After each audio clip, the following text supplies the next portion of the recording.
The great chamber floated in the void between stars, a structure so massive that entire moons could have fit within its curved walls. Inside, beneath a dome that showed the spinning galaxy above, representatives from 847 civilizations gathered for what they called the consensus. This was not a meeting of equals. This was a gathering of predators deciding which prey to hunt next. High Arbiter Zekthar stood at the center of the circular platform, his 8 legs clicking against the crystalline floor as he moved. His species had evolved on a world where patience was survival, where webs caught food that flew too carelessly through the air. Now he spun webs of a different kind, trapping entire worlds in the silk of bureaucracy and conquest. His 4 eyes scanned the assembled representatives, reading the subtle shifts in posture and color that indicated agreement or dissent. "The survey is complete," Zekthar announced. His voice translated into 800 languages simultaneously by the machines that hummed in the walls. Sector 774 Alpha contains a Class M world in what the local species calls the Sol System. 3rd planet from its star. Water-rich. Nitrogen, oxygen. Atmosphere. Single, large moon.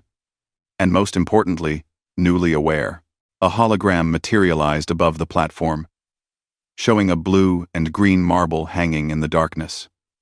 Earth. The assembled representatives leaned forward, their various sensory organs focusing on the image. Some had eyes, some had thermal pits, some perceived through electromagnetic fields. But all of them saw the same thing. Opportunity. Population?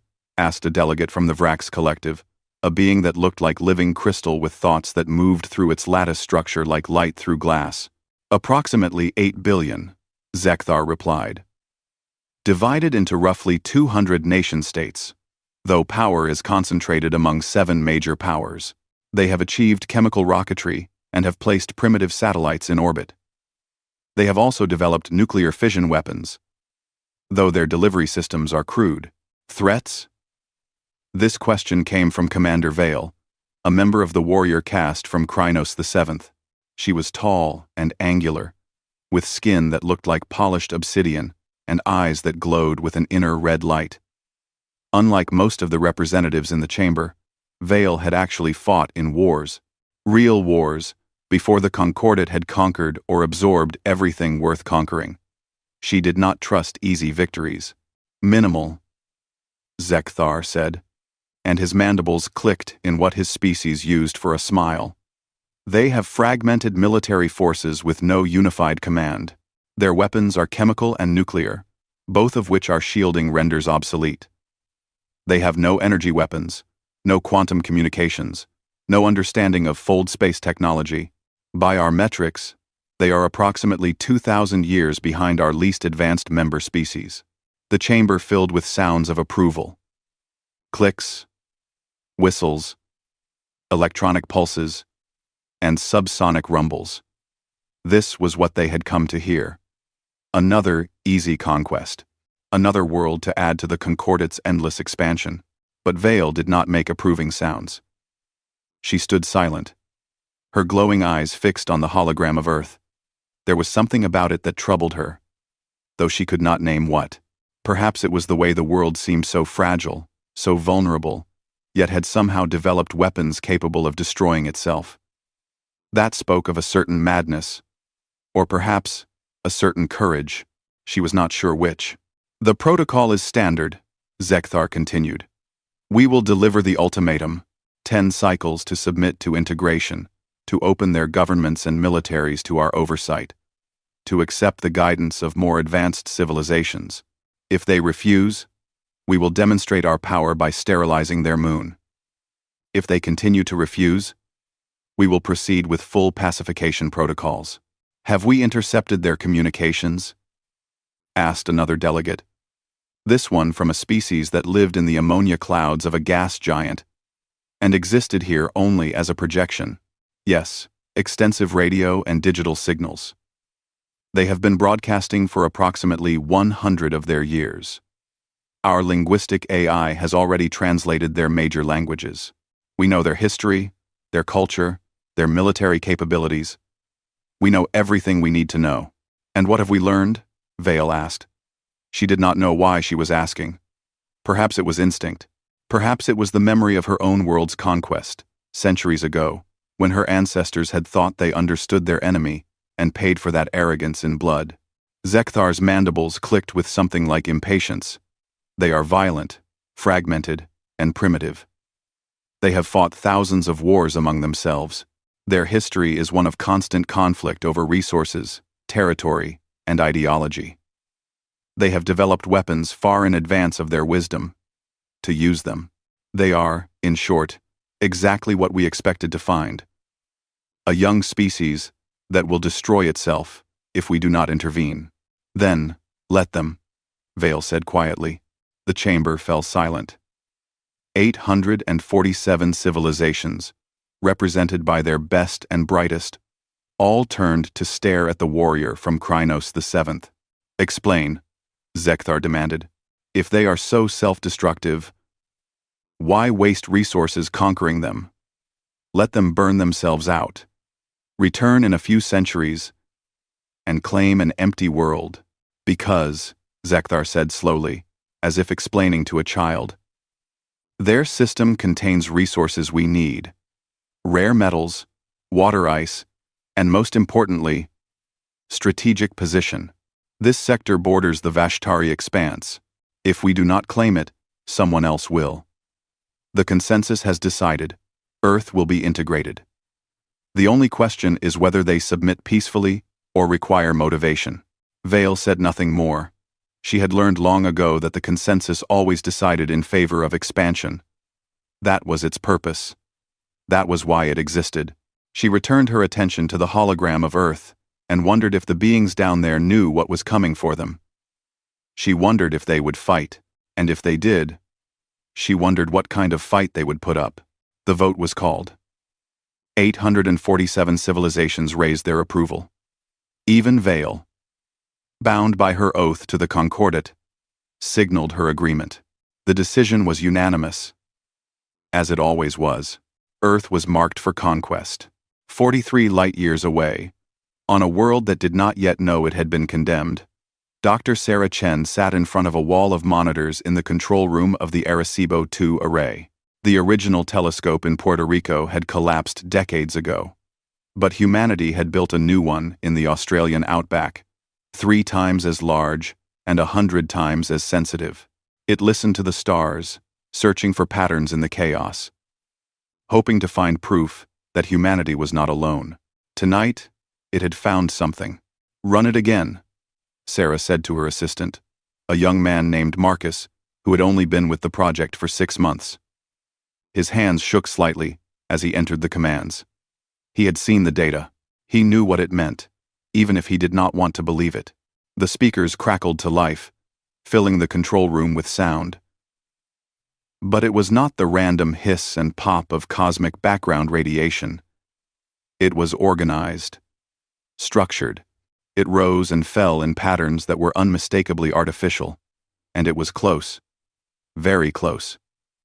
Somewhere in the outer solar system, beyond the orbit of Neptune, something was broadcasting. Could it be one of ours? Marcus asked hopefully. Maybe a probe malfunction? Sarah shook her head. She had already checked.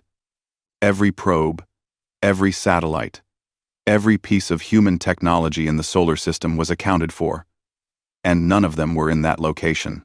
None of them were transmitting on those frequencies. None of them existed. Get me General Webb, Sarah said quietly. Get me everyone. We need to make calls, but what do we tell them? We don't even know what we're hearing. Sarah looked at the waveforms dancing across her screens, the mathematical beauty of a signal that had traveled across the empty spaces between worlds. She thought about what it meant to detect technology where no technology should be. She thought about every science fiction story she had ever read, every nightmare scenario about first contact that ended badly for the primitive species. We tell them that we're not alone anymore, she said, and we tell them to prepare. The hours that followed were chaos. Phone calls to government officials who did not believe. Video conferences with scientists who demanded more data. Emergency meetings with military commanders who wanted to know if this was a threat. Sarah repeated her findings over and over until her voice went hoarse. Yes, the signal was real. Yes, it was artificial. Yes, it was in our solar system. No, she did not know what it was saying. No, she did not know its intentions. General Marcus Webb arrived at the facility just after dawn. He was a broad-shouldered man in his 50s, with gray haircut, military short, and eyes that had seen too many classified briefings to be easily surprised. But when Sarah showed him the data, when she played the translated signal through the array's most powerful processors, she saw something she had never seen before in a military officer. She saw fear. The signal was not a greeting. It was not an invitation to friendship or cultural exchange. It was a formal declaration, translated into every human language simultaneously, delivered with the cold precision of a legal document. You are hereby notified of integration proceedings under Concordat Protocol 774. Your species has been evaluated and found suitable for absorption into the galactic concordat. You have 10 cycles to submit to oversight and integration. Failure to comply will result in demonstration of force. Continued failure will result in pacification. This message will repeat until acknowledgement is received. 10 cycles, Webb said quietly. How long is a cycle? Sarah had already done the math. Based on the signal's temporal markers, she had an answer. About 30 Earth days. We have 300 days to decide. Decide what? Whether to surrender to aliens we've never met, whether to hand over our governments to some intergalactic empire. Webb's voice was rising now, anger replacing fear. This is insane. This has to be some kind of hoax. It's not a hoax, Sarah said. She pulled up another screen, showing gravitational readings from the outer system. We're detecting mass. A lot of mass. The signal is coming from a fleet of at least 50 ships, each one the size of an aircraft carrier. They're there, General. They're real. And they're waiting for our answer.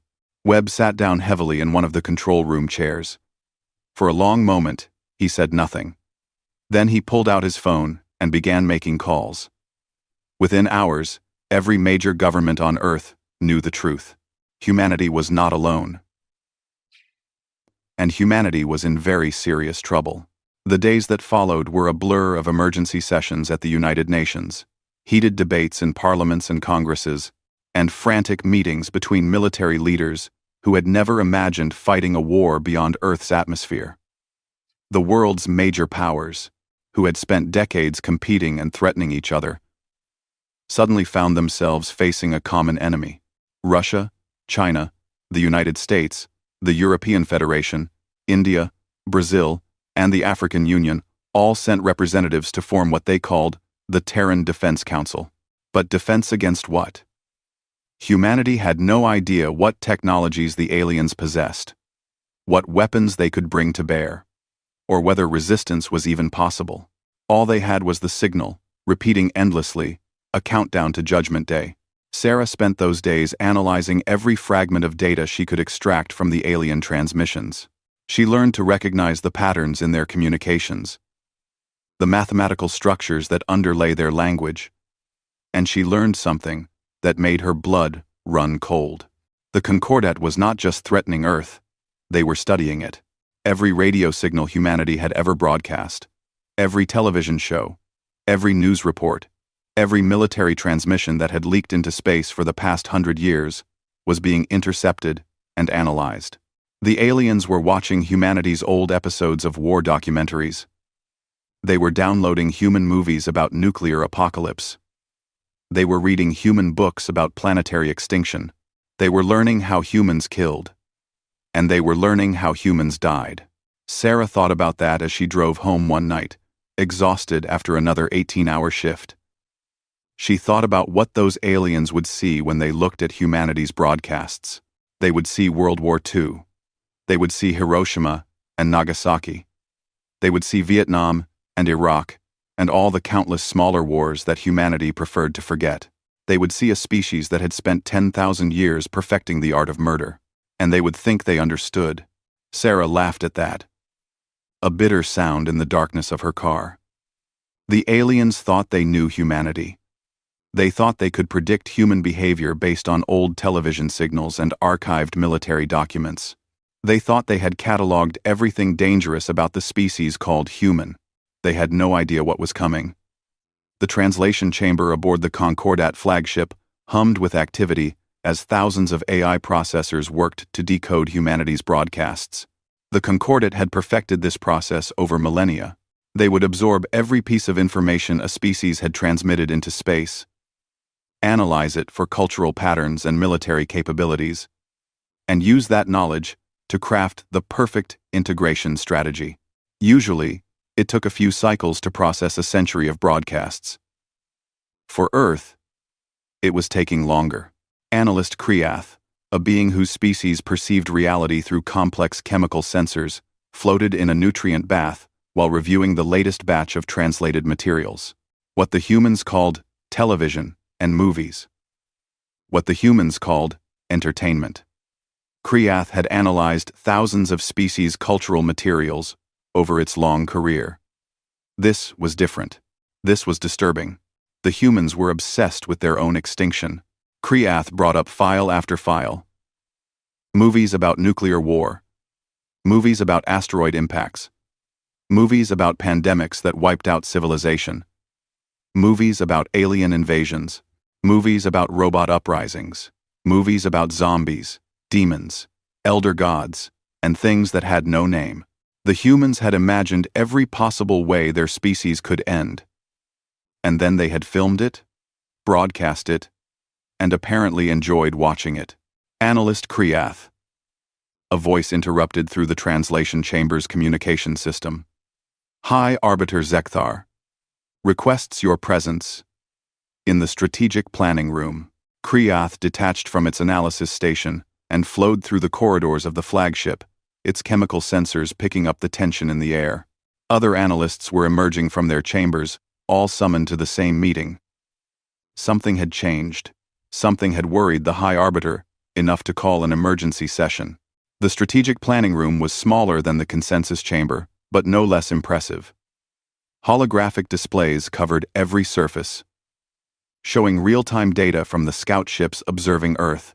Zekthar stood at the center, his 8 legs tapping an agitated rhythm against the floor. Commander Vale leaned against a wall, her red eyes fixed on one particular display.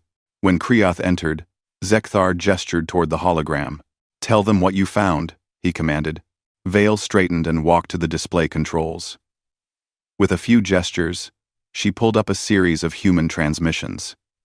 "These are what the humans call video games," she said.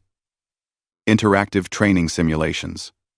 We initially dismissed them as primitive entertainment, but further analysis suggests they may serve a military purpose." The display showed scenes from human games, soldiers fighting in ruined cities, spacecraft engaged in complex tactical maneuvers, commanders directing armies across planetary surfaces. But the details were what disturbed the assembled analysts. The tactics were sophisticated, the scenarios were brutal, and the humans who played these games numbered in the billions. "This one is called Call of Duty," Vale continued. "It simulates modern human warfare with extreme accuracy. Over 100 million humans have trained with this simulation. This one is called Halo. It depicts humans fighting against an alien alliance called the Covenant. 50 million users. This is Mass Effect. Humans saving the galaxy from synthetic intelligence. 40 million users. This is XCOM. Humans defending Earth from alien invasion. 20 million users."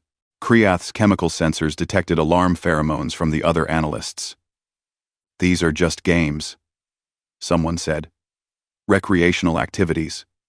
"And, are they?" Vale challenged. "The humans have spent decades and billions of their currency units developing these simulations.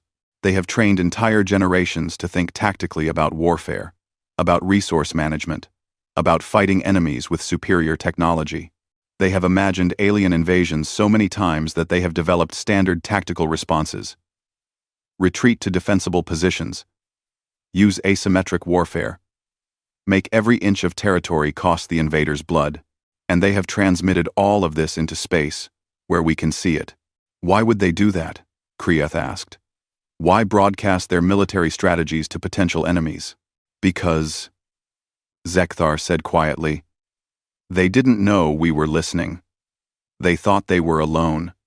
They thought they were just playing games and telling stories. They didn't realize they were creating a database of tactical responses to every threat they could imagine. Vale pulled up another set of files. And it's not just entertainment. Look at their military doctrine. Every major power on Earth has contingency plans for dozens of scenarios we would consider absurd. The United States has plans for zombie outbreaks. Russia has plans for alien invasion. China has plans for asteroid deflection. They have imagined so many ways to die that they have prepared for all of them. The display shifted to show human military installations. Missile silos, hidden in forests and deserts. Submarine fleets hiding beneath the oceans. Aircraft carriers prowling the seas. Space stations that could be weaponized. And everywhere, nuclear weapons. Thousands of nuclear weapons. Each one capable of turning a city into ash. We knew about their nuclear arsenal, an analyst said. Our projections showed it would be ineffective against our shields. Our projections were based on their launch capabilities, Vale said. But what if they don't launch them? What if they use them differently? Look at this. She pulled up a human movie called Armageddon. They imagine drilling into asteroids and detonating nuclear weapons inside them. Look at this one. Another movie, Independence Day. They imagine uploading viruses to alien computer systems. Look at this one. A third movie, Ender's Game. They imagine child commanders developing tactics that adult strategists would never consider. These are fictional scenarios, Zekthar said, but his voice lacked conviction. They prove nothing. They prove that humans think about warfare differently than we do, Vale said. We plan for victory. We calculate acceptable losses. We fight according to rules established over millennia. But humans? They plan for survival. They imagine worst-case scenarios and prepare for them. They don't fight to win. They fight to make sure the enemy loses. Krieth processed this information through its chemical analysis systems. Vale was right. Every piece of human entertainment, every book and movie and game, showed a species that was intimately familiar with loss. They had nearly destroyed themselves dozens of times. They had survived ice ages and plagues and wars that killed millions. They had come so close to extinction that they had written about it, filmed it, and learned from it. Recommendation? Zekthar asked. Increase our fleet strength, Vale said immediately. Bring in reinforcements from the nearest Concordat worlds. Don't rely on the standard integration protocols. These humans are unpredictable. That would take time, an analyst protested. And resources.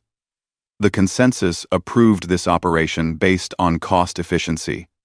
If we request additional fleet support, they will ask questions. Then let them ask, Vale said. I would rather explain excessive caution than report unexpected casualties. But Zekthar's mandibles clicked with displeasure.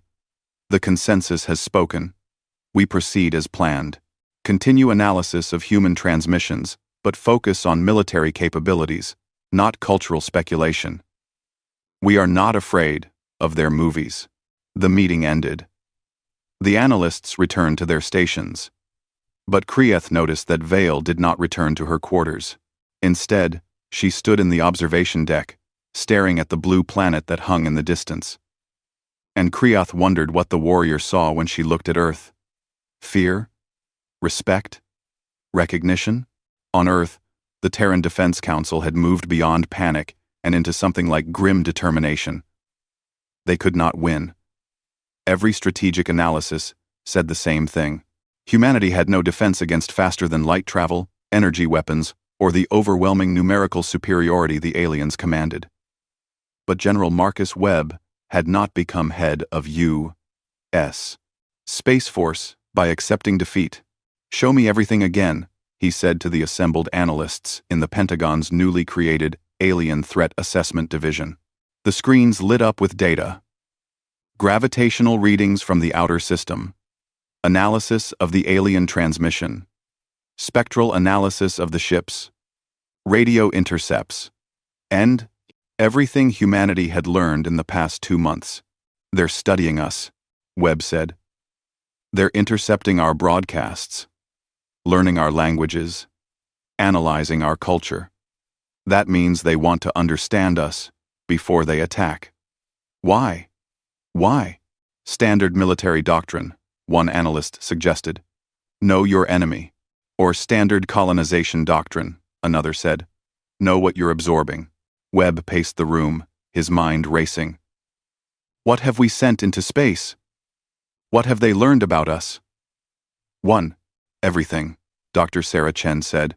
She had been brought in as a special consultant, the woman who had first heard the alien signal.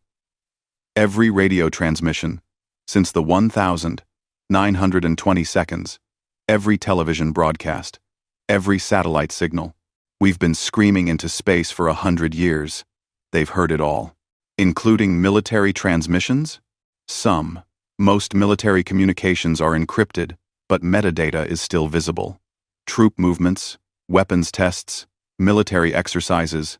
They know where our bases are. They know our chain of command. They know our weapons. Webb stopped pacing. What else do they know? Entertainment? News? Internet content? Sarah nodded. Everything that's ever been broadcast or transmitted wirelessly. Movies, television, video games, social media. The entire human internet has been leaking into space since the 1,990 seconds. Then they know how we think, Webb said slowly. They know our history. They know our wars. They know every military strategy we've ever used. Yes, Sarah confirmed. But General, that might not be a bad thing. Everyone in the room turned to look at her. She pulled up her tablet and connected it to the main display. Images began to appear. Movie posters. Game covers. Book titles.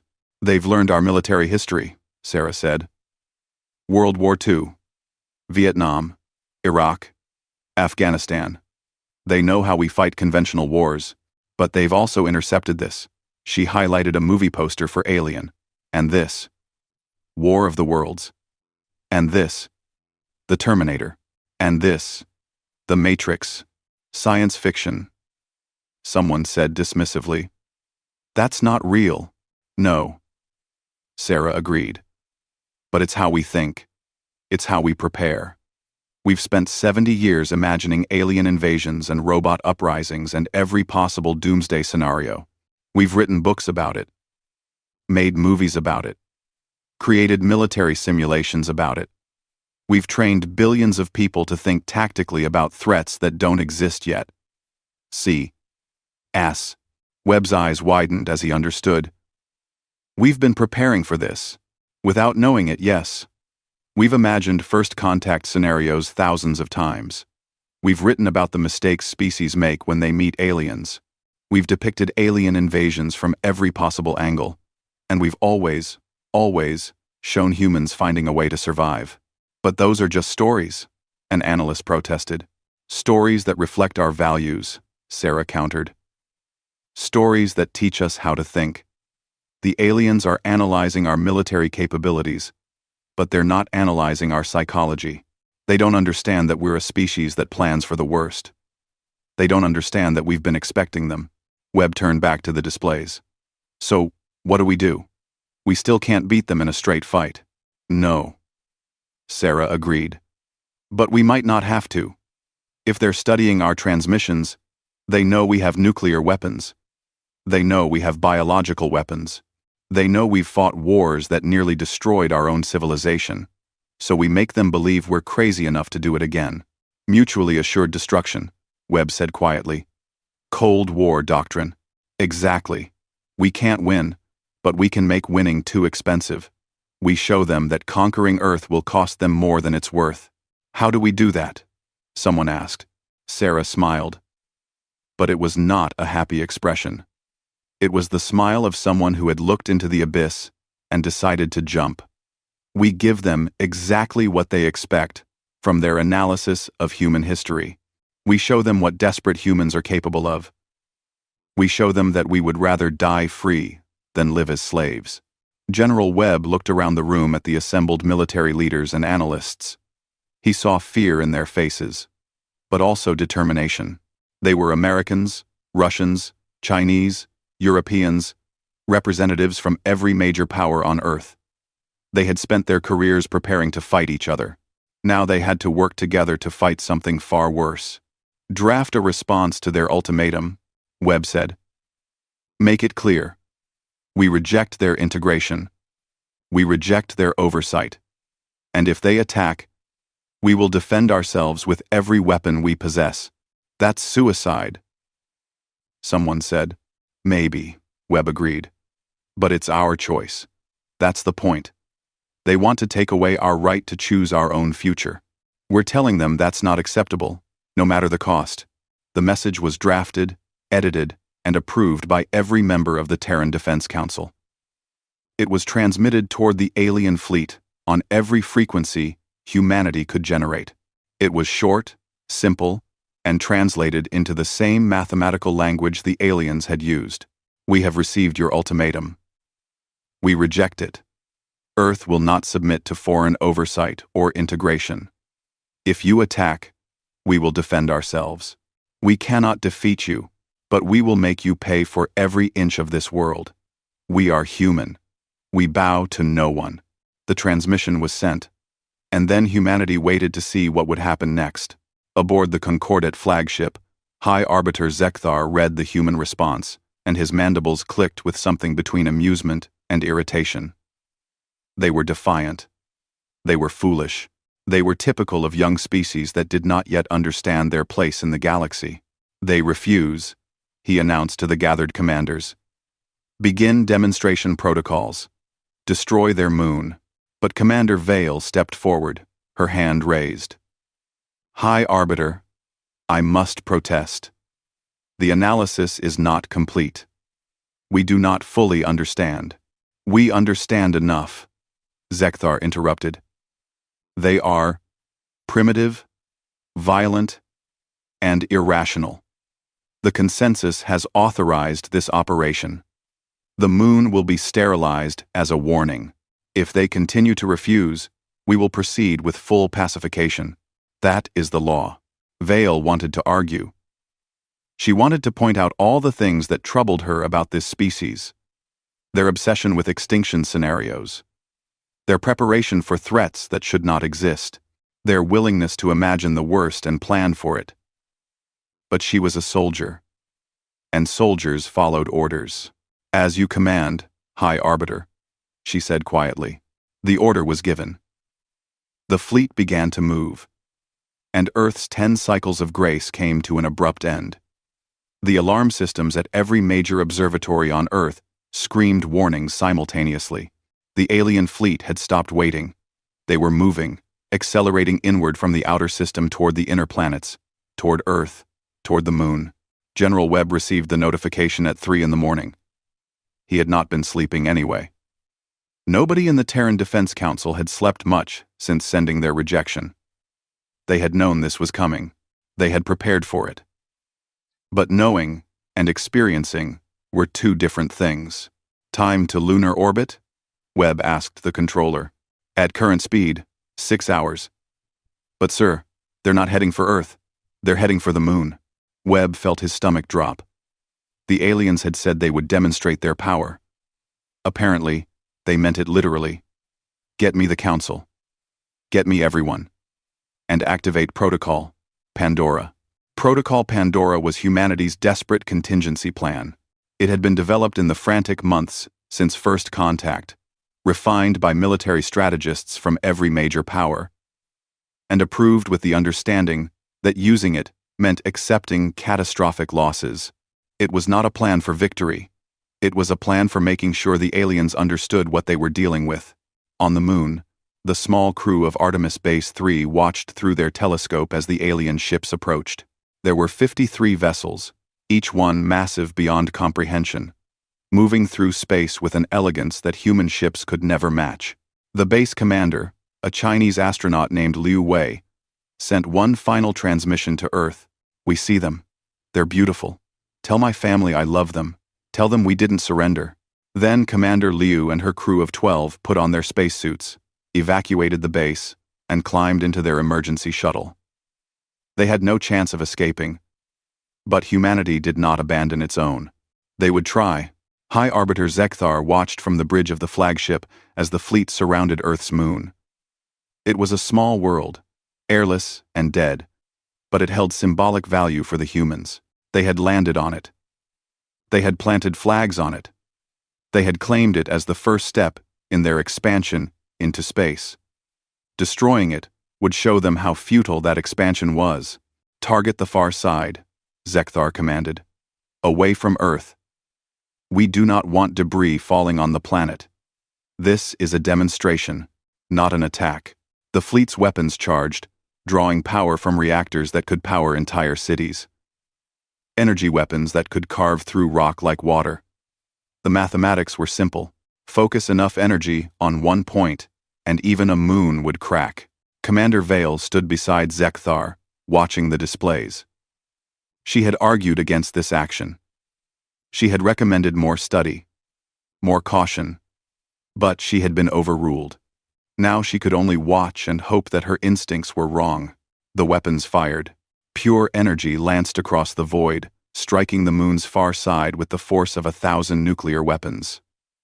Rock vaporized instantly. The surface of the moon glowed white-hot. Shockwaves rippled through the lunar crust, and for a moment it seemed like the moon might actually shatter, but it held. Wounded. Scarred. With a glowing crater visible even from Earth, but intact. "Continue firing," Zekthar ordered. "Complete the demonstration." That was when everything went wrong. The Concordat fleet detected the launches from Earth at the same moment their sensors registered massive electromagnetic pulses. Human ships, primitive chemical rockets, were lifting off from every space-capable nation on the planet. Not just one or two. Hundreds. Maybe thousands. They rose from silos hidden in forests and deserts. They launched from submarines surfacing in the oceans. They shot up from mobile platforms that had been disguised as ordinary vehicles. And every single one of them was armed. "Evasive action," Vale shouted, but it was already too late. The first wave hit the outer ships of the Concordat fleet. Not missiles with conventional warheads. Not even nuclear weapons. Though those came later. These were simpler. Stupider. More brutal. They were kinetic kill vehicles. Lumps of depleted uranium and steel accelerated to orbital velocity. They had no guidance systems. They had no warheads. They were just mass and velocity. And when they hit the Concordat ships, they hit with the force of tactical nukes. Shields flared and held against the first impacts. But there were so many. Hundreds of projectiles swarming like angry insects. Too many to track. Too many to stop. The Concordat's defensive systems had been designed to intercept sophisticated weapons, not dumb chunks of metal moving at 20,000 miles per hour. Shields failed. Hull plating cracked, and the second wave arrived. These were nuclear-tipped missiles. Old Cold War relics that had been rotting in silos for decades. Humanity had pulled them from storage, refurbished them, and aimed them skyward. They detonated in the space between Earth and the Moon, creating electromagnetic pulses that disrupted sensors and communications, creating clouds of plasma and debris that obscured targeting systems, creating an environment where the Concordat's technological superiority meant nothing because they couldn't see what they were shooting at. "Return fire," Zekthar screamed. "Destroy them." But the Concordat fleet was in chaos. Ships collided with each other trying to avoid the debris fields. Communications were jammed by the electromagnetic interference. Targeting systems locked onto phantom contacts created by the nuclear detonations. And through it all, More human ships kept launching, kept firing, kept throwing everything they had at the aliens. Commander Vale grabbed a control station and tried to make sense of the tactical display. The humans were using their own planet as cover, launching from the far side where the Concordat couldn't easily target them. They were using the moon as a shield, hiding behind the celestial body they had just watched the aliens try to destroy. They were using debris fields from their own destroyed ships to create obstacles, and they were targeting the Concordat ships with terrifying precision. "How do they know where we are?" an officer shouted. "They're not targeting what they see," Vale realized with horror. "They're targeting gravitational anomalies, mass displacement. They can't see us, but they can detect our ship's effect on space-time. They're using mathematics, not sensors." It was brilliant. It was desperate.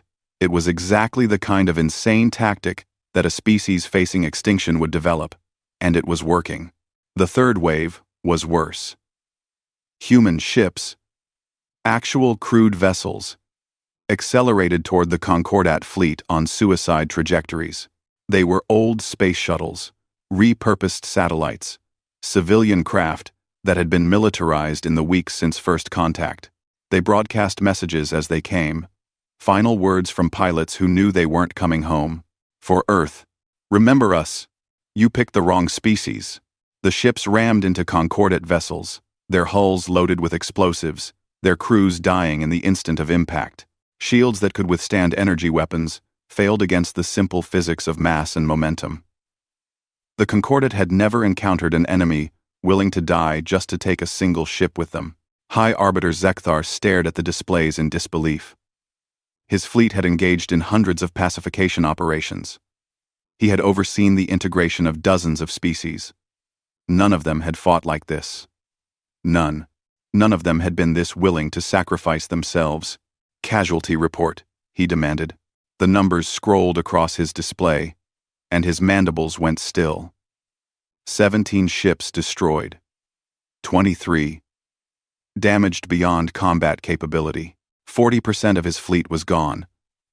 And the humans were still launching, still attacking, still dying by the thousands, just to make the Concordat bleed. "Sir, we're detecting weapons of mass destruction," an officer reported.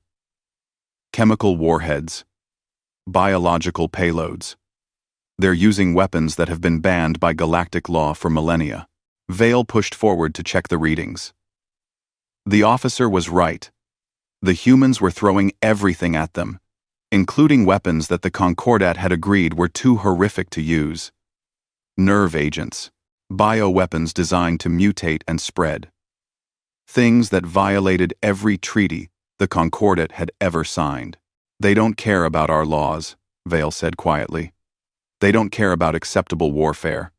They're fighting for survival, and there are no rules." On Earth, General Webb watched the battle unfold through every telescope and sensor humanity possessed. He saw the losses. He knew every name of every pilot who had volunteered for the suicide missions.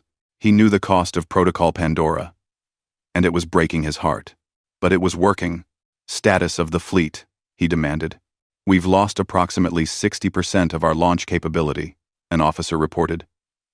"But the alien fleet is in retreat. They're pulling back toward the outer system. Keep the pressure on. Don't let them regroup. Launch everything we have left." Dr. Sarah Chen stood beside Webb, tears streaming down her face as she watched young pilots die in the cold vacuum of space. "We're winning," she whispered.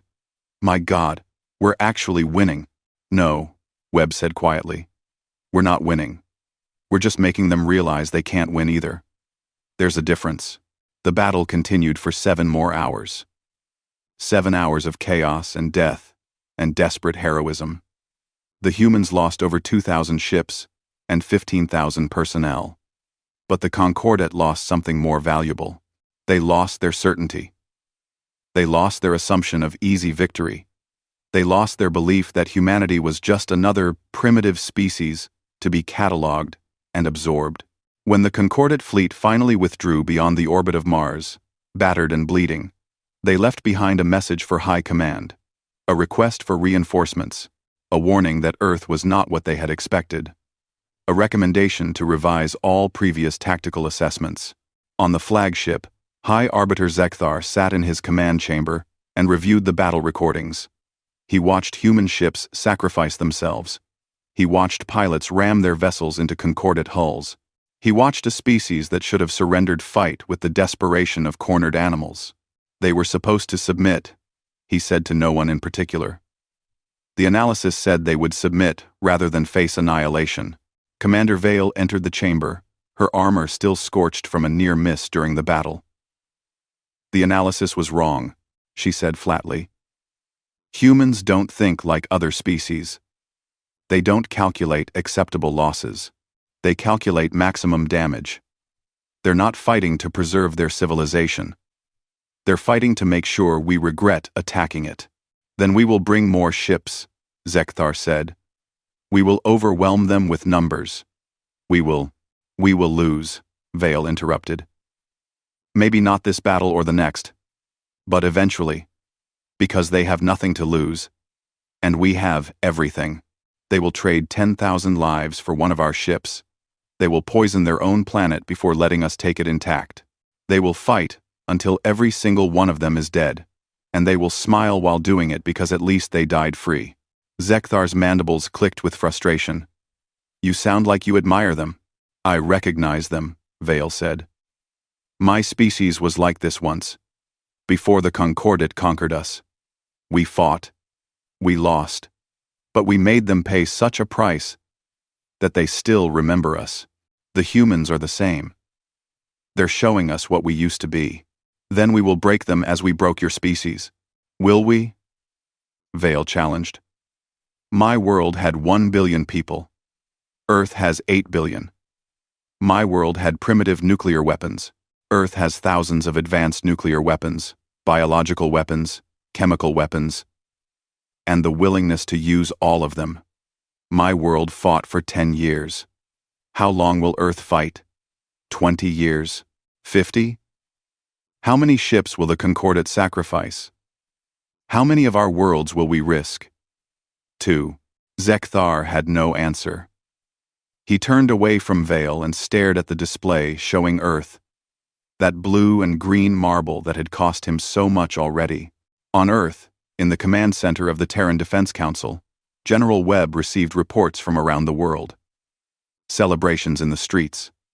People cheering the victory over the aliens. Politicians giving speeches about human courage and determination. But Webb knew the truth. They had won a battle, not the war.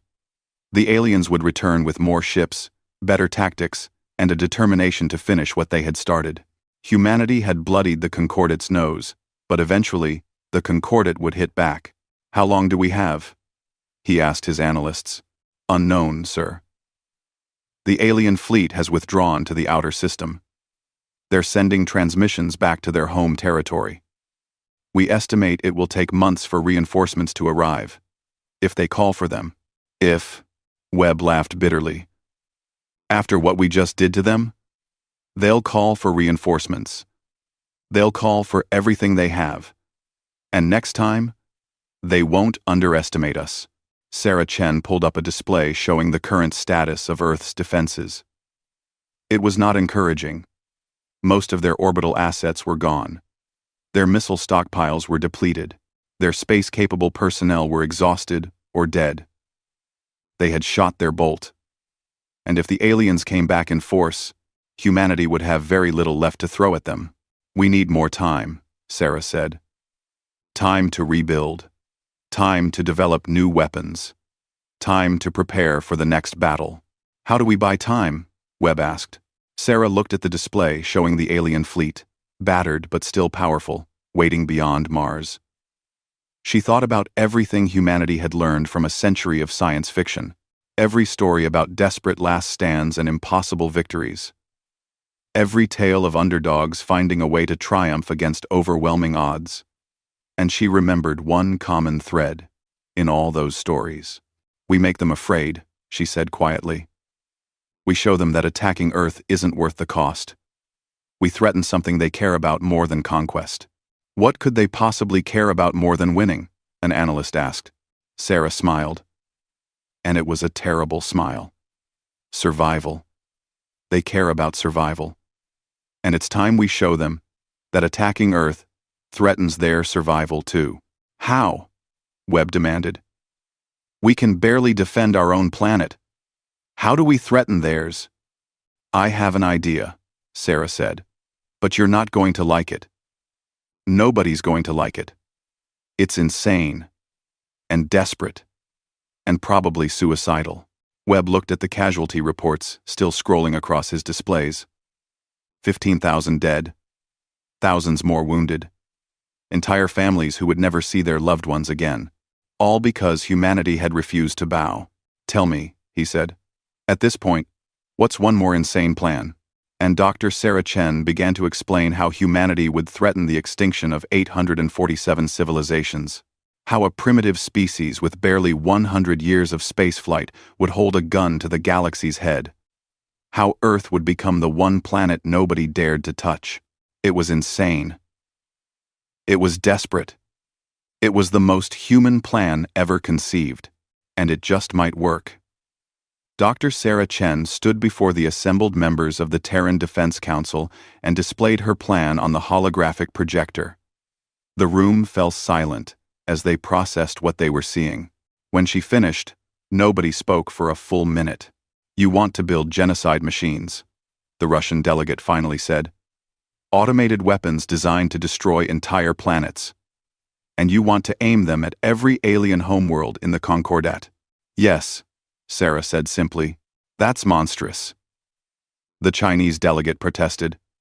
We would be threatening billions of innocent lives. Trillions. Across all their worlds. They threatened us first, Sarah countered.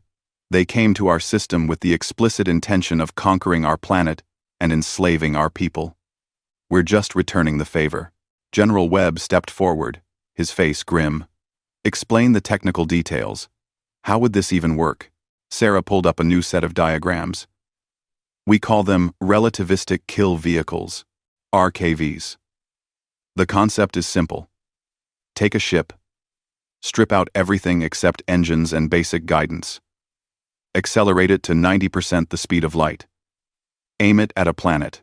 At that velocity, even a small ship hits with the force of multiple nuclear weapons. A large ship hits with enough force to cause an extinction-level event. We don't have faster-than-light travel, an analyst pointed out.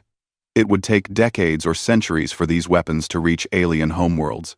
Exactly, Sarah said. That's the beauty of it. These aren't weapons for winning a war.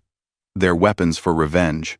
If the Concordat destroys Earth, these RKVs will still be traveling through space, heading toward their worlds. They can't be recalled by us, because we'll be dead. They can't be intercepted because they're too fast and too small to target effectively. And they can't be negotiated with, because they're automated. She let that sink in. Then she continued. We put AI guidance systems on each RKV. Simple systems, nothing sophisticated. Just enough to make course corrections and identify the target planet. We hide them throughout the solar system, disguised as asteroids or debris. We make hundreds of them. Thousands. If we have time. And we program them to launch if they stop receiving a specific signal from Earth. Dead man's switch, Webb said quietly. If Earth dies, they all launch automatically. Yes. And we tell the Concordat exactly what we've done. We give them the coordinates of the target planets. We show them the math. We prove that we have the capability.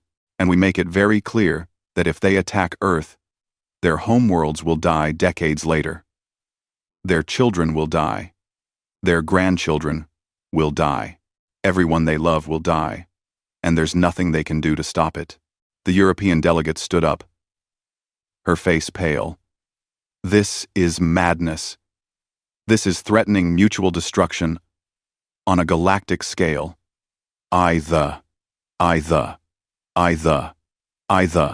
It's called deterrence, Webb said.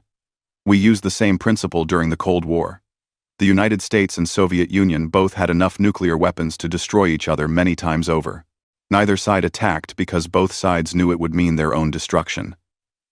It kept the peace for 50 years. Until it nearly didn't, the delegate shot back. We came within minutes of nuclear war multiple times. One mistake, one misunderstanding, and the world could have ended. One mistake, RY. And yet it didn't, Webb said. Because when both sides have everything to lose, both sides find ways to avoid conflict. That's what we're offering the Concordat. A choice. Leave Earth alone, or watch their civilization die. How do we even build these weapons? The Indian delegate asked. We don't have the resources. We don't have the technology. Sarah pulled up another set of plans. We don't need sophisticated technology. That's the point. An RKV is just mass and velocity. We can use existing spacecraft designs, existing fusion drives that we've been developing for deep space exploration. We can use materials we already have. The hard part isn't building them. The hard part is accelerating them to the required speed, and that just takes time and energy. How much time? Webb asked. If we start now, using every space-capable facility on Earth, we can have the first batch ready in 6 months. A full deployment of several hundred RKVs will take about 2 years. We might not have 2 years, the Russian delegate said. The aliens could attack again, at any time. Then we bluff, Sarah said. We tell them we've already built the RKVs. We show them the launch sites. We give them just enough information to make them believe we're serious, and we pray they believe us before they attack again. The council debated for hours.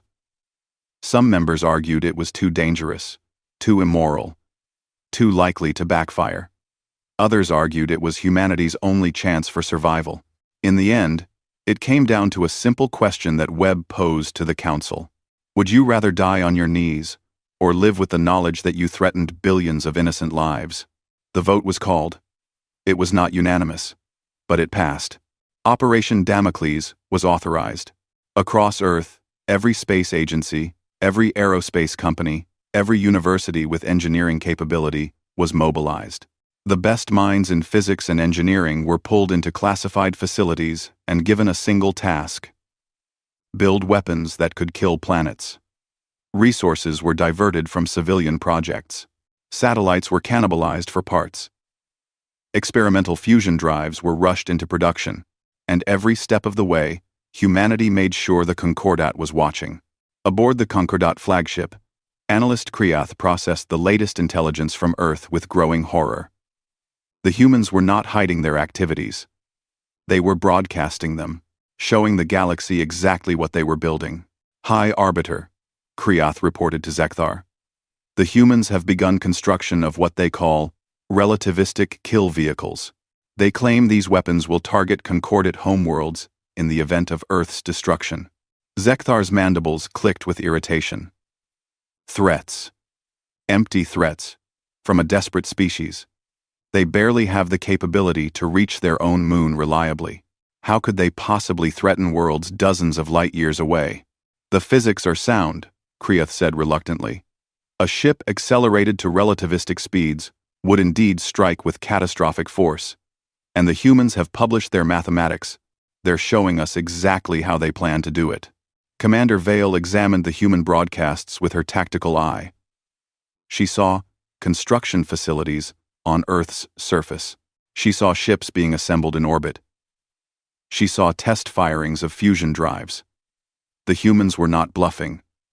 They were building exactly what they said they were building. How long until these weapons are operational? Vale asked. The humans claim 6 months for the first batch, Kriath replied. But that may be optimistic. Our analysts estimate 1 to 2 years for a full deployment. Then we attack now, Zekthar said. Before they complete their weapons. We bring in reinforcements and crush them. Before they can threaten us. That's what they want you to think, Vale said quietly. They're giving us a timeline. They're daring us to attack. Why? Zekthar turned his multiple eyes toward her. Explain.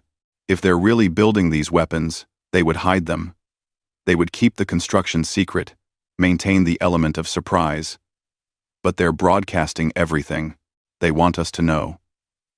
They want us to see. Which means either they're bluffing and hoping to scare us, or they've already built them. Kriath finished the thought. This construction could be decoys. Misdirection. While we watch these facilities, the real weapons could already be hidden throughout their solar system. Zekthar was silent for a long moment. Then, he activated the fleet-wide communication system. Contact High Command. Request full intelligence analysis. I want to know if the humans have the capability to carry out this threat. The response came 3 days later. It was not what Zekthar wanted to hear. The Concordate's greatest scientists had analyzed the human threat.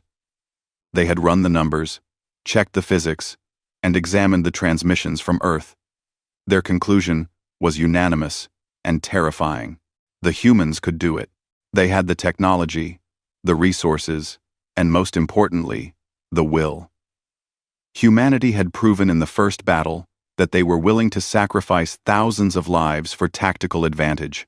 Building automated weapons that would launch after their extinction was entirely consistent with their psychology. Probability assessment? Zekthar demanded. 65% probability that humans have already constructed at least some RKVs, the High Command analysis stated. 90% probability that they will complete construction within 2 years if left unimpeded. 99% probability that they will actually launch these weapons if Earth is destroyed. Zekthar read the final line of the report and felt something he had not felt in centuries. Fear. Recommended course of action. Immediate withdrawal from the Sol system. Establish communication channels for negotiation. Under no circumstances should Earth be attacked or threatened. The risk to Concordat homeworlds is unacceptable. This is capitulation, Zekthar said. We are allowing a primitive species to dictate terms to the greatest alliance in the galaxy. No, Vale said. We are recognizing that some victories cost more than they're worth.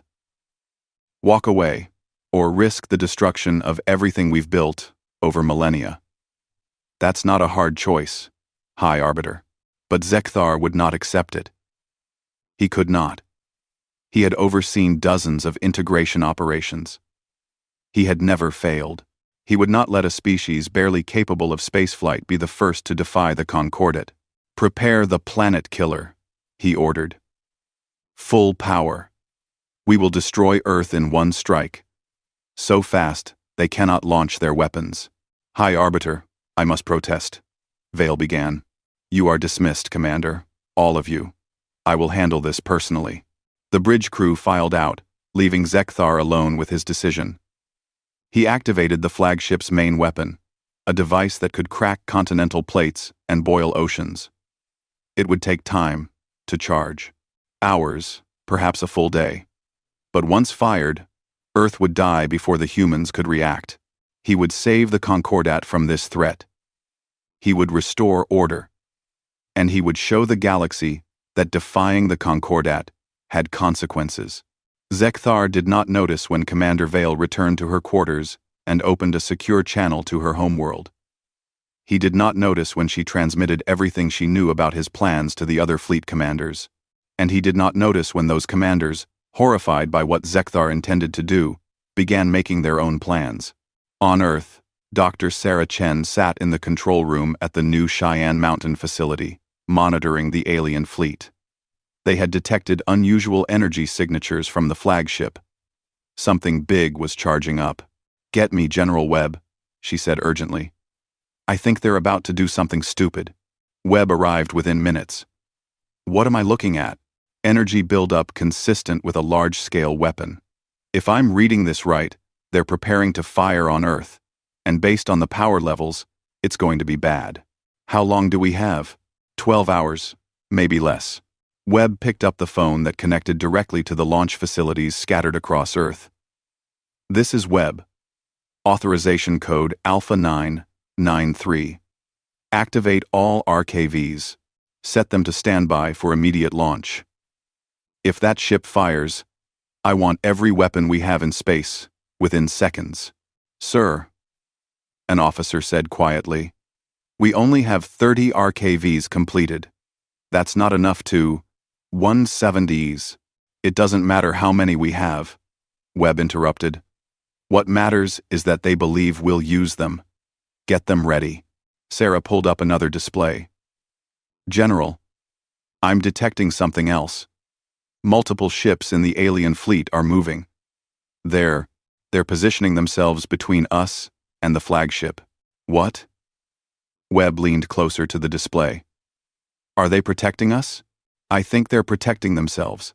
If the flagship fires and we launch our RKVs in response, every alien in that fleet knows their homeworlds are doomed.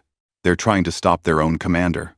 Aboard the Concordat flagship, Zekthar watched with growing fury as his own fleet moved into positions that would block his shot at Earth. He opened communication channels and found them jammed. He tried to assert his authority and found his commands ignored. "This is mutiny," he said to the empty bridge. "This is treason against the Concordat." The door to the bridge opened. Commander Vale walked in, followed by security officers from a dozen different species. She looked at Zekthar with something like pity. "This is survival," she said. "We're not letting you doom our worlds for pride. I am High Arbiter. I command this fleet." "You commanded this fleet," Vale corrected. "But the other captains have voted. They're not willing to risk their homes for a planet that isn't worth the cost. Earth has proven it can hurt us, and more importantly, it has proven it will hurt us, even if it dies. That makes it not worth conquering. The Concordat will never accept this. The Concordat will do what it always does," Vale interrupted. "Calculate cost versus benefit, and Earth has made the cost unacceptable. You taught us that, High Arbiter. You taught us that some species aren't worth the trouble." Zekthar lunged at her, but the security officers restrained him. He struggled, his 8 legs thrashing, but they held him firm. "Take him to confinement," Vale ordered. "And send a message to Earth. Tell them we're ready to negotiate." On Earth, the message arrived just as General Webb was preparing to give the launch order. He read it 3 times to make sure he understood. "They're standing down," he said in disbelief. "They're offering to talk." Sarah Chen read the message over his shoulder. "They're scared. They believe we'll actually do it. They believe we'll kill billions of innocent people just to make sure they can't have Earth." "Would we?" Webb asked quietly. "If it came down to it, would we actually launch?" Sarah thought about that. She thought about the RKVs hidden throughout the solar system. Their AI systems waiting for a signal that would never come if humanity was smart. She thought about the alien worlds, with families and children and people just trying to live their lives. She thought about the cost of survival and the price of freedom. "I don't know," she said honestly. "But I'm glad we don't have to find out." Webb activated the communication system that would broadcast to every government on Earth. "This is General Marcus Webb of the Terran Defense Council. The alien fleet has requested negotiations. They're standing down." The celebrations that erupted across Earth were heard even in space. But in the quiet control room, Webb and Sarah just stood together, exhausted and alive. "What happens now?" Sarah asked. "Now," Webb said, "we find out if we can negotiate with 847 alien civilizations. We find out if they'll accept us as equals or keep trying to conquer us. And we keep building those RKVs, just in case. That's a terrible way to achieve peace. It's the only way we know," Webb said. "We're human. We don't know how to surrender. We only know how to make the alternative worse." In orbit, Commander Vale broadcast a message to the Concordat High Command. It was simple and direct. Earth has defended itself successfully.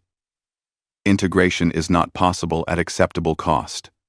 Requesting permission to withdraw and establish non-aggression protocols. The response took 3 days. But when it came, it changed everything. Withdrawal approved. Begin negotiations for peaceful coexistence. And Commander Vale, congratulations on your promotion to High Arbiter. Don't make the same mistakes your predecessor did. Vale looked at Earth through the viewport of what was now her flagship. That blue and green world that had cost the Concordates so much. That species that had refused to bow. That terrifying, wonderful, insane collection of beings that called themselves human. I won't, she said to the empty bridge. I'll remember what they taught us. Some species are better left alone. Some spirits cannot be conquered, and some worlds are not worth the price of victory. 5 years had passed since the day Commander Vale became High Arbiter. 5 years since humanity held a gun to the galaxy's head and dared anyone to pull the trigger. 5 years since Earth proved that sometimes the weakest species could be the most dangerous. The Concordat had changed. Not overnight, and not without resistance. But it had changed. The Great Chamber, where 847 civilizations once gathered to choose their next target, now hosted a very different kind of meeting. Representatives from Concordat worlds sat in a circle, all equal, all with a voice. And among them, in a seat that had been added specifically for them, sat the human delegation. Dr. Sarah Chen, now Earth's ambassador to the Concordat, stood to address the assembly. She was older now, with gray streaking through her black hair. The stress of first contact and the years of negotiation that followed had aged her. But her eyes were still sharp, still alert for any sign that the galaxy might turn against humanity again. The Terran Republic submits its proposal for the establishment of a joint research initiative, Sarah said, her voice translated into hundreds of languages by the Chamber's systems. We believe that sharing defensive technologies will benefit all member species of the reformed Concordat. There was a time when such a proposal would have been laughed out of the chamber. Humans sharing technology with civilizations thousands of years more advanced? But that was before the Battle of Luna, before the RKVs, before everyone learned that sometimes the newest ideas came from the species with the least experience. A delegate from the Vrax Collective, the crystalline beings who perceived through light, spoke up. The humans wish to share defensive technologies, by which they mean weapons, by which they mean more ways to kill. No, Sarah corrected firmly. We mean ways to survive. There's a difference. Is there? The Vrax's internal light flickered with what might have been skepticism. Your species arrived in this chamber by threatening genocide. You maintain peace by promising mutual destruction. Everything humans touch becomes a weapon. Sarah did not flinch. She had heard variations of this argument dozens of times over the past 5 years. You're right. We do see the military application in everything. Do you know why? Because for 10,000 years, the only thing that kept humans alive was our ability to fight. We evolved on a world that tried to kill us. We survived ice ages, predators, diseases, and each other. We learned to turn rocks into spears, spears into guns, and guns into weapons that could end civilizations. Not because we're evil, because we're survivors. She paused, letting that sink in. Then she continued, and now we're offering to teach you what we learned. Because, like it or not, the galaxy is not as safe as you thought it was. The Concordat spent millennia conquering weaker species because you never faced a real challenge. You never had to fight for survival.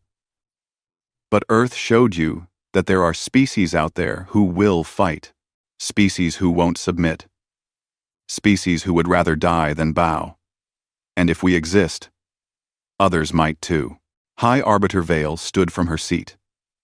She was still angular and severe, but 5 years of leadership had added something to her bearing. Respect, perhaps, or weariness. Ambassador Chen is correct, Vale said. The Battle of Luna revealed weaknesses in Concordat military doctrine that we had not acknowledged. We were unprepared for an enemy willing to accept catastrophic losses. We were unprepared for asymmetric warfare. We were unprepared for desperation. The humans have offered to help us address these weaknesses. I recommend we accept. The vote was called. It passed, though not unanimously. Humanity's proposal for joint defense research was approved. It was a small thing, in the grand scheme of galactic politics. But it was another step toward Earth being seen not as a threat to be managed, but as a partner to be respected. After the session ended, Sarah found Vale waiting for her in one of the chamber's side rooms. The High Arbiter had requested a private meeting, which was unusual. In 5 years of negotiations, Vale had been professional but distant. She had never sought Sarah out alone. "Ambassador Chen," Vale said formally. "Of course, High Arbiter. What can I do for you?" Vale was silent for a moment, her red eyes studying Sarah's face. Then she spoke quietly. "I wanted to ask you something. Something that has bothered me since the Battle of Luna. Would you have done it? Would you have actually launched the RKVs?" Sarah had known this question would come eventually. She had asked herself the same thing hundreds of times.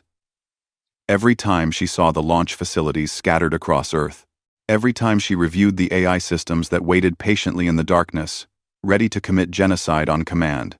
"I don't know," Sarah said honestly. "I'd like to think we would have found another way. I'd like to think that humanity wouldn't actually doom billions of innocent beings for revenge. But I also know what we did during the Battle of Luna. I know that 15,000 people died in a few hours, and every one of them volunteered. I know that humanity has imagined its own extinction so many times that we've become experts at surviving it. So, I don't know. But I'm very glad we never had to find out. Agree. Every P. Your species frightens me," Vale said bluntly. "Not because you're strong. Many species are strong. But because you're unpredictable. You do things that should be impossible. You survive things that should kill you. And you do it with a smile. As if death is just another challenge to overcome. Is that why you promoted me to ambassador?" Sarah asked. "To keep an eye on the scary humans?" No, Vale said. "I promoted you because your species earned the right to be heard. Because you fought for your freedom and won. Because the galaxy needs to remember that there are things worth fighting for, even when the odds are impossible." Vale turned toward the viewport that showed the stars beyond.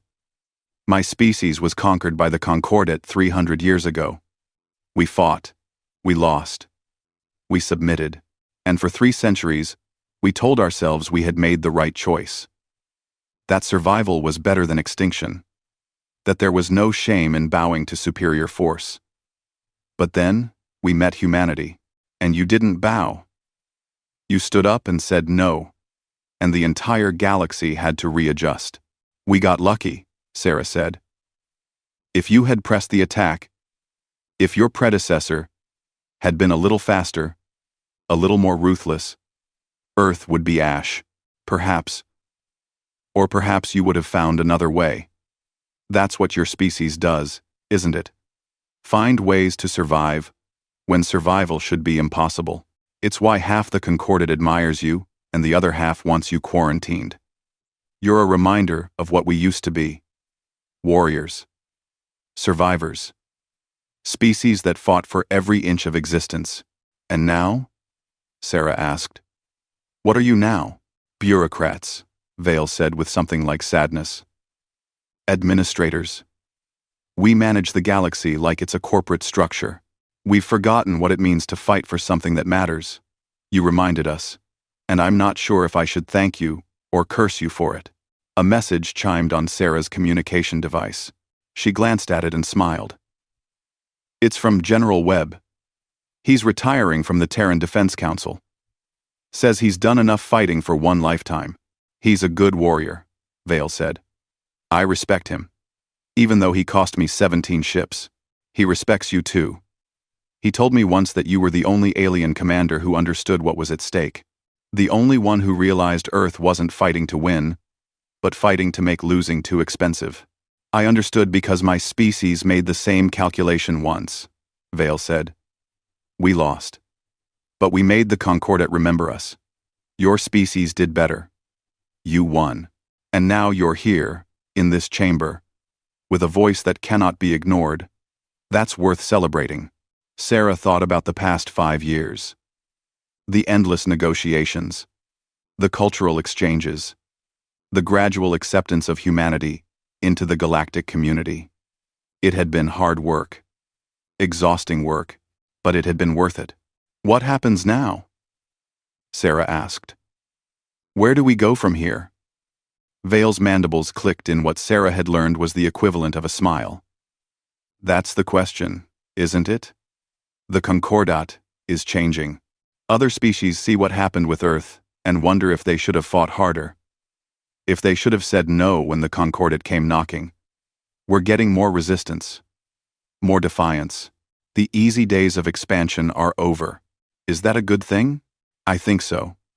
A galaxy where everyone submits out of fear is not a stable galaxy. It's a powder keg waiting for a spark. Better to have difficult negotiations and hard-won peace than quiet obedience and hidden resentment. Your species taught us that. On Earth, in a small house in the suburbs of what used to be called Washington, D.C., General Marcus Webb sat on his porch and watched the sunset. He was retired now, officially. No more emergency calls at 3 in the morning. No more decisions that cost thousands of lives. No more watching young pilots fly into the void, knowing they wouldn't return. His wife brought him a glass of iced tea and sat beside him. You're thinking about them again, she said quietly. The ones who died. Always, Webb admitted. Every day, every sunset, I think about what they sacrificed, what they gave up so the rest of us could sit here and watch the sky without fear. They were heroes. They were desperate, Webb corrected. They were terrified kids who volunteered because someone had to. Because the alternative was slavery. We dress it up in medals and monuments, but the truth is uglier. We asked them to die, and they said yes. That's not heroism. That's tragedy, but it worked. It worked, Webb agreed. And I'll carry the weight of that for the rest of my life. We won because we were willing to pay a price the aliens weren't. We won because we're insane enough to threaten genocide as a defense strategy. We won because humanity has been preparing for extinction since the day we looked up at the stars and realized we were alone. We're not alone anymore. No, Webb said. We're not. And that's both wonderful and terrifying. Because now we have to figure out how to be part of this galaxy without losing what makes us human, without losing that stubborn refusal to bow, without losing the very insanity that saved us. His wife squeezed his hand. We'll figure it out. We always do. Croast. I hope so, Webb said, because the galaxy is watching us now. Every species that was conquered, every species that submitted, every species that bent the knee when the Concordat came knocking, they're all watching Earth, wondering if we'll stay free, wondering if it's possible to be part of this galactic community without giving up sovereignty. We've become a symbol. And symbols are dangerous things. At the new Cheyenne Mountain facility, deep underground, the control room still monitored the RKVs hidden throughout the solar system, 30 completed weapons, with hundreds more in various stages of construction. The construction had never stopped, even after the peace negotiations began. Because humanity had learned an important lesson. Peace through strength was not pretty. It was not moral. It was not what anyone wanted. But it worked. Dr. Sarah Chen had explained it to the Concordat Council once, during a heated debate about humanity's continued weapons development. You want us to disarm, she had said, to show good faith, to prove we're not a threat. But that's not how deterrence works. The moment we're no longer a threat is the moment some species decides we're worth conquering again. So we keep building. We keep preparing. We keep making sure that attacking Earth is always more expensive than leaving us alone. Not because we want to. Because we have to. The head technician of the RKV monitoring station was a young woman named Rachel Torres. She had been 15 during the Battle of Luna, had watched the sky light up with explosions and nuclear fire, had watched her older brother volunteer for the suicide missions and never come home. Now she sat in front of screens, showing weapons that could kill worlds, and she prayed every day that they would never be used. System status? She asked her assistant. All RKVs reporting green. AI systems functioning normally. No unauthorized access attempts. We're stable. Stable. That was the best word for Earth's situation. Not safe, not secure, but stable. A balance of terror that kept everyone honest.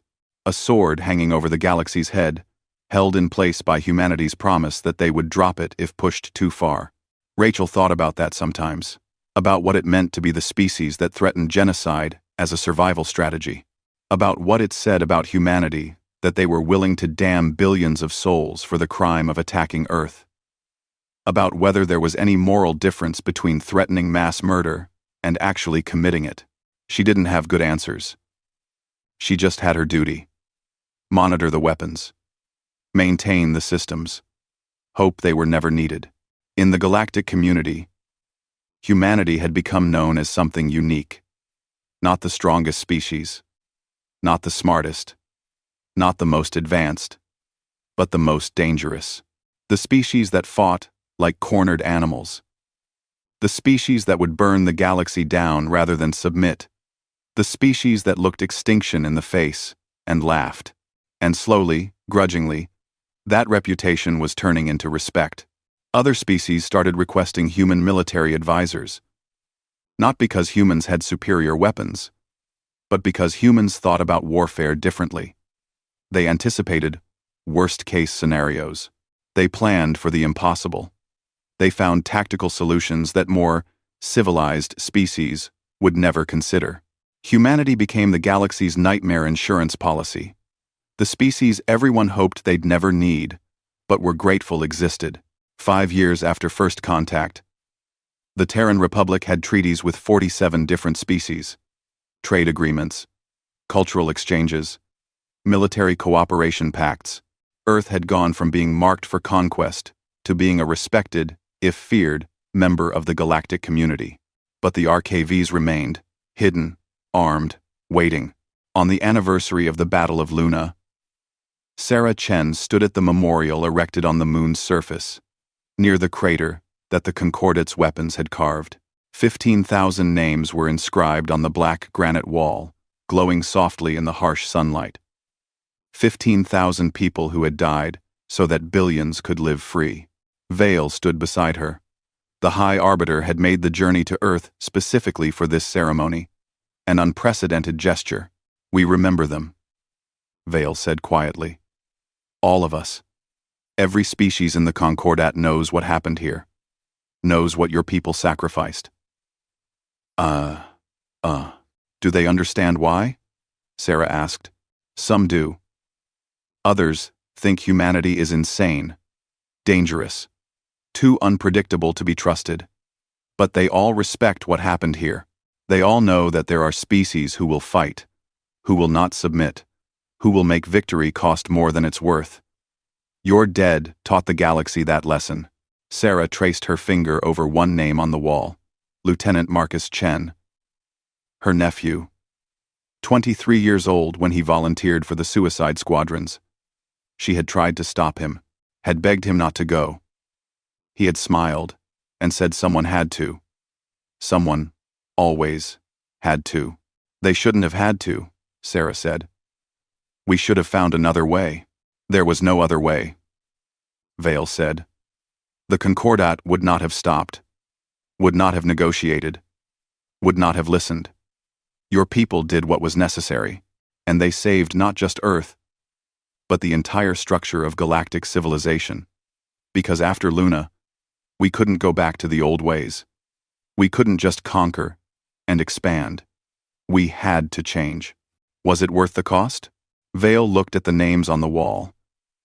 15,000 individuals, each with their own dreams and hopes and futures, all sacrificed in a few hours of desperate combat. Ask me in 100 years, she said. Ask me when we see what kind of galaxy we've built with the peace they died for.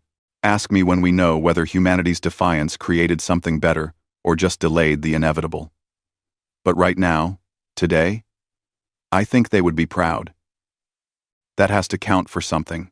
They stood together in silence, human and alien, former enemies now standing in respect for the dead.